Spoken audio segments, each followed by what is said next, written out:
wanted, all I ever wanted was a bag.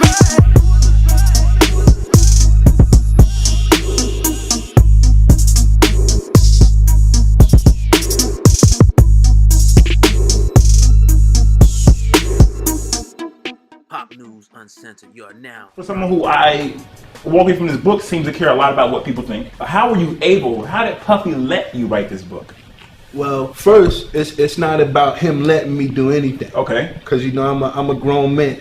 So, as long as I got my own feet, my own hands, my own body things that I need in order to keep it rocking, I could do whatever I feel I can do. Without making sure I don't do anything to hurt anybody else who don't need to be hurt, or I just address those who I need to address. Okay.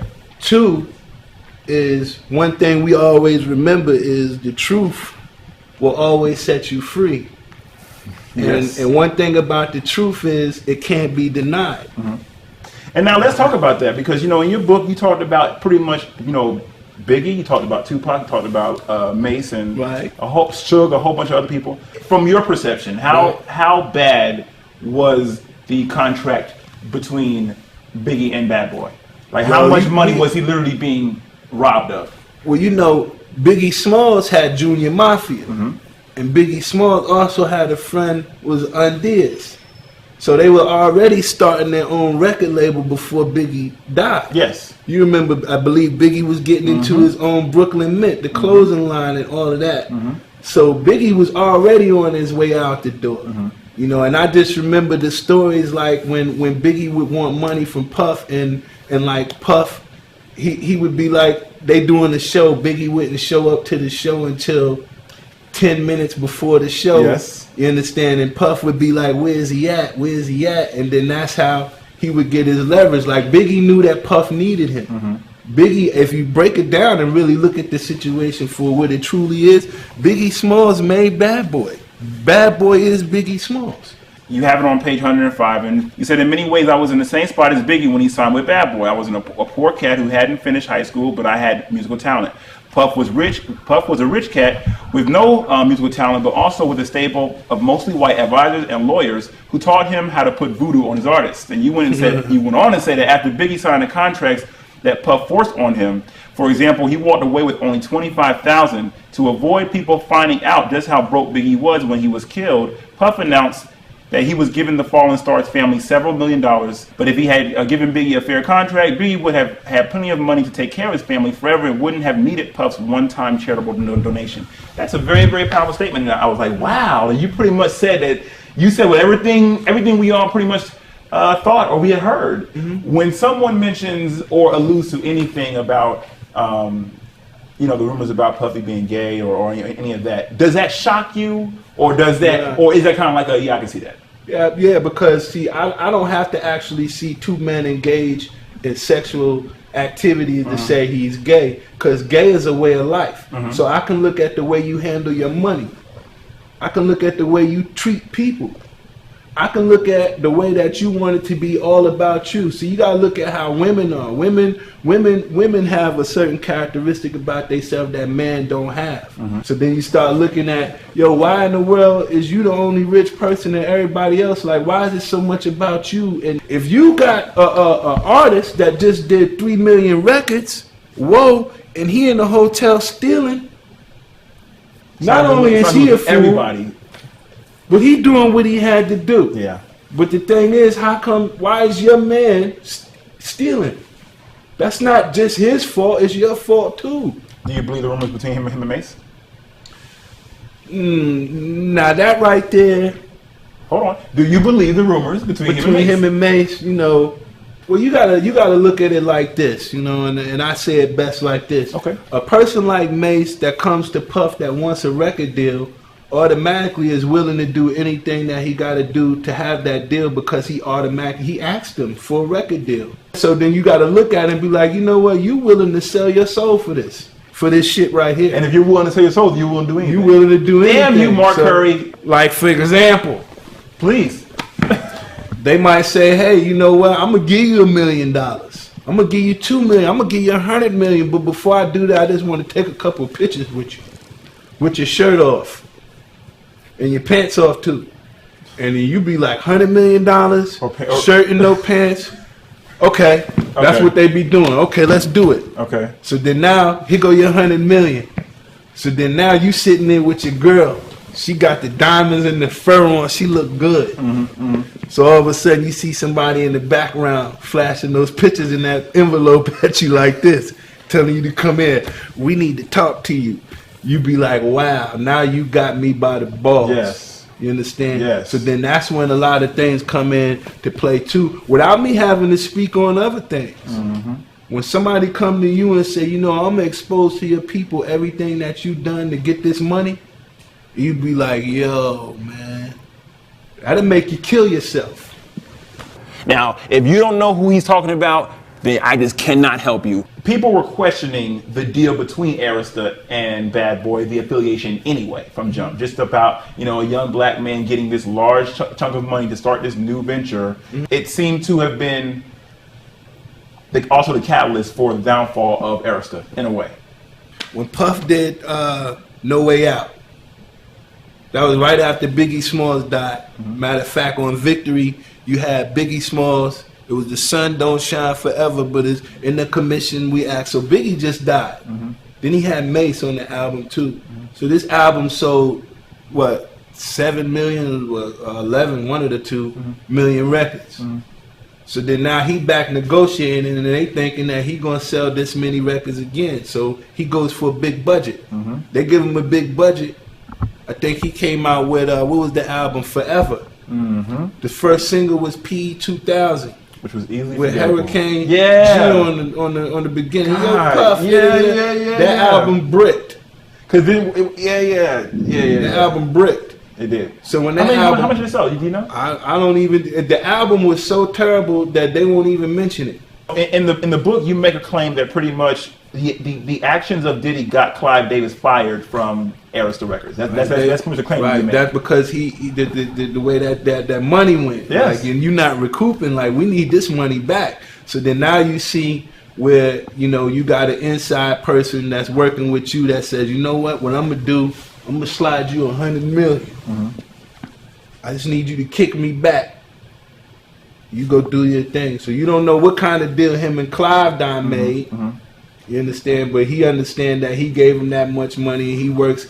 We're gonna do the kickback thing. Well, I mean, since we're on this topic, I mean, you know, we keep it here, we keep it real here on Giant Unplugged TV, and you know, we can't skate over the issue and the rumors of, you know, during the big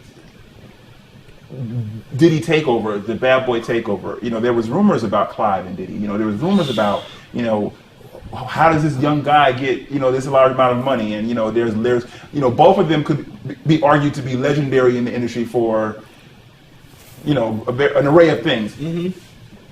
Let's just go ahead and get this out here. In terms of the rumors that Diddy was involved with Clive on a more than friendship level, that he was involved in so many different things. And this is what I want to pay attention to, just simply. When did you ever see anything like that? Can we just clear all that up? Was there big rampant homosexual parties at Badboy?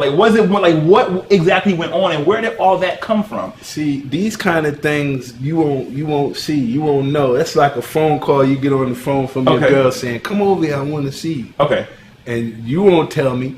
You know, you won't tell nobody. You're just gonna go handle your business. Okay. But if you break down the whole history of Clive Davis, we want to go back from Eric Sermon. You want to start there when Eric and Paris making dollars, EPMD. When Eric sent, you know, the people, because the publishing problem between Clive and I remember. you know, you understand? Yes. So you understand that he's a wicked dude.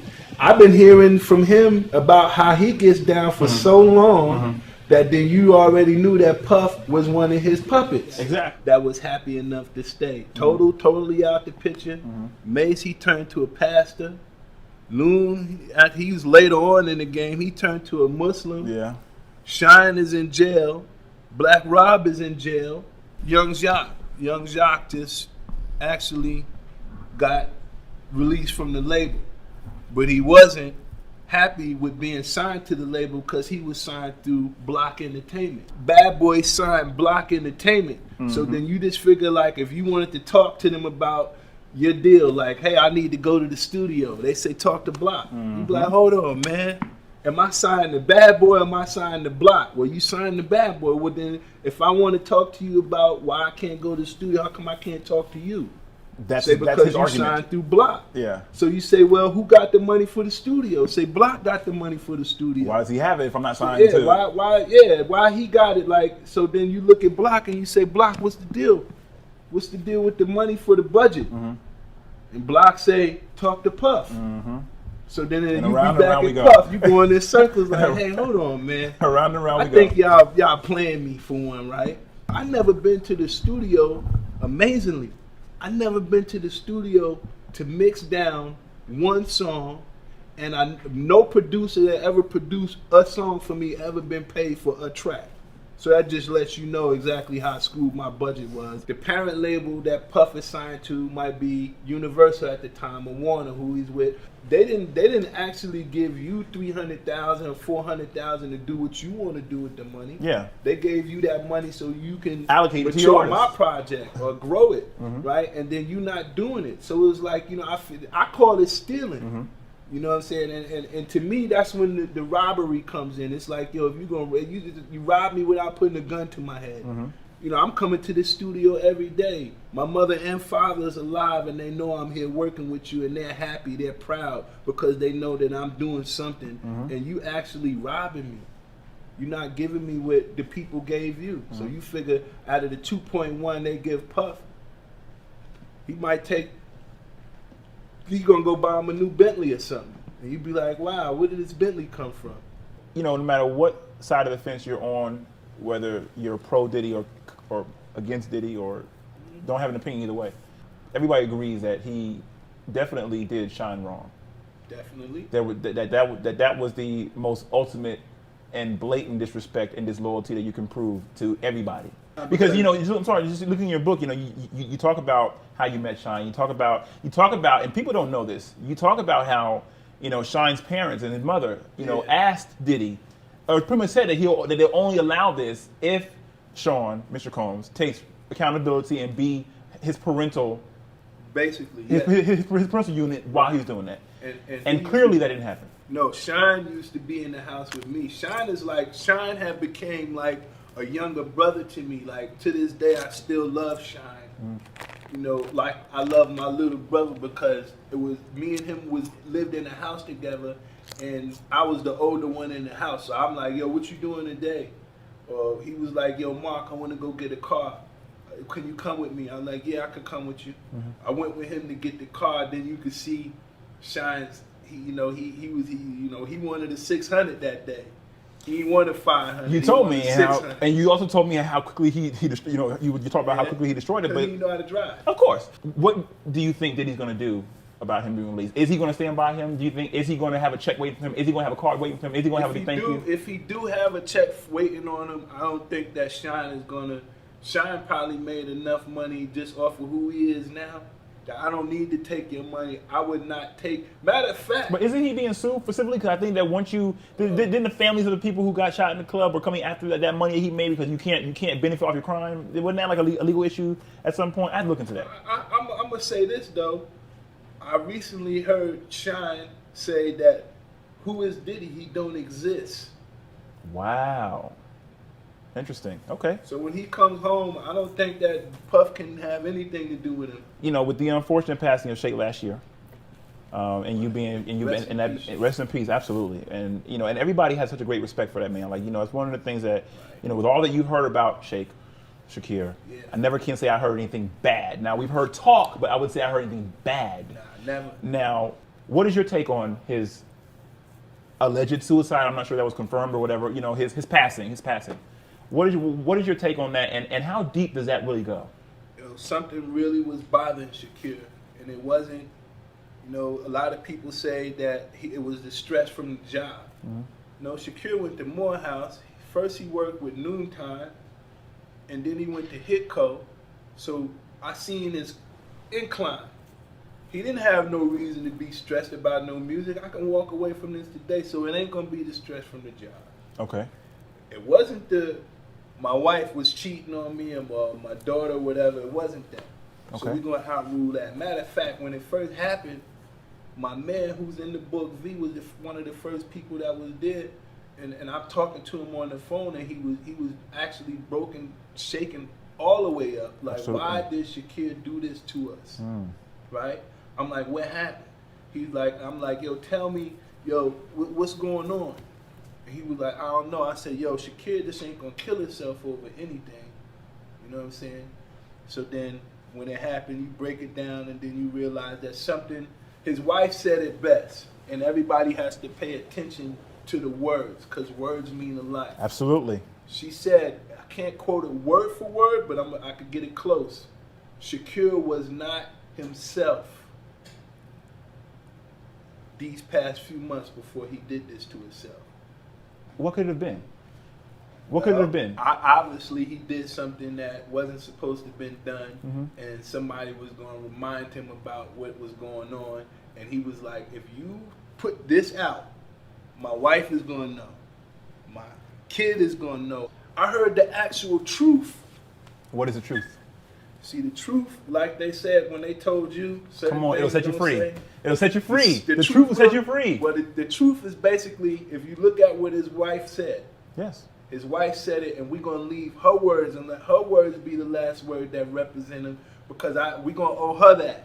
Got you. Right? Whatever she want to let be out there, then we're going to take it and run with that. She said that he wasn't himself during these past days.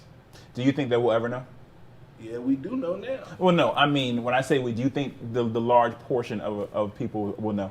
Yeah, I believe eventually that, once time goes by and, the concern about it wears off, somebody's going to tell the truth or what really happened. It's bigger than this. Dancing with the Devil, that title, is not just calling Puff no devil. That's not it. The music industry, the whole industry, you put them all together, that every one of them, man, or every one of them have their wicked ways.